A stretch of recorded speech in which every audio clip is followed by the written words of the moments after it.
नहीं, आपके 2 बच्चे होते, आपको घर से बाहर निकाला जाता, भाड़े के लिए तो आप क्या करते सर, बताओ। आज घराचं भाडं नाही भरलंय म्हणून हिचं घर सुद्धा खाली करायला लावलं मालकाने. आम्ही येणार म्हणून त्यांची जी लोक होती सगळी जण पळून गेली. अरे टेनॉन कंपनीकडे 1,25,000 नाहीयेत, पण आदित्य सर एवढी भीक लागली कंपनीला. आता संयम सुटत चाललेला आहे. अजून काही वेळ थांबू, त्याच्यानंतर या ऑफिसच्या काचा फुटतील.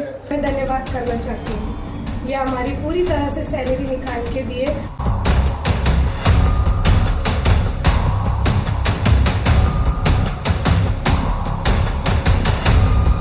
मध्ये पेमेंट ट्रान्सफर करू शकतात काय नाही होत. अरे म्हणून तर सांगतो ना, कुठे मालक कुठे बसतात, कुठे गुडगावला.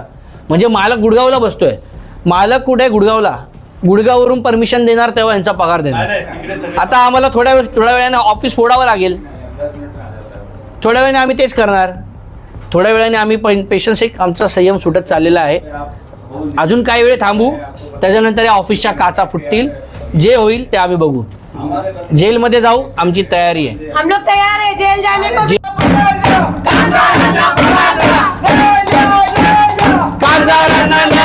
बुधवार को मेरा घर खाली हुआ है, मेरे बच्चे सब रोड पे सो रहे. ये ऐसा हाथ जोड़ रही है, कहाँ का इंसाफ है, ये किधर का इंसाफ. हमारे बच्चे भूखे हैं, हमारे घर वाले भूखे, हम रोड पे पड़े हुए. नमस्कार, मी अनिश खंडागळे, महाराष्ट्र नवनिर्माण कामगार सेनेचा चिटणीस.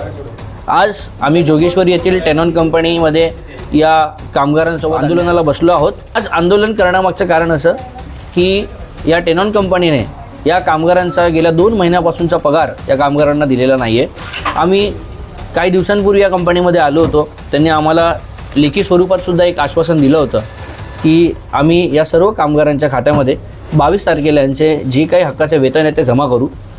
पण आज 22 तारीख उलटून गेली, 23 तारीख उलटून गेली.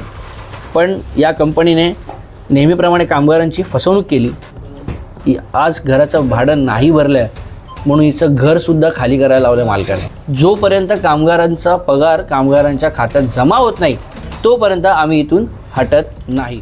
अरे टेनॉन कंपनीकडे 1,25,000 नाहीयेत, पण आदित्य सर एवढी भीक लागली कंपनीला. हे तुम्हाला दाखवतोय मी लिखित स्वरूपामध्ये. आम्हाला टेनॉन कंपनीने लिहून दिलेलं आहे, कामगारांचा पगार 22 तारखेला कुठल्याही परिस्थितीमध्ये खात्यात जमा होईल.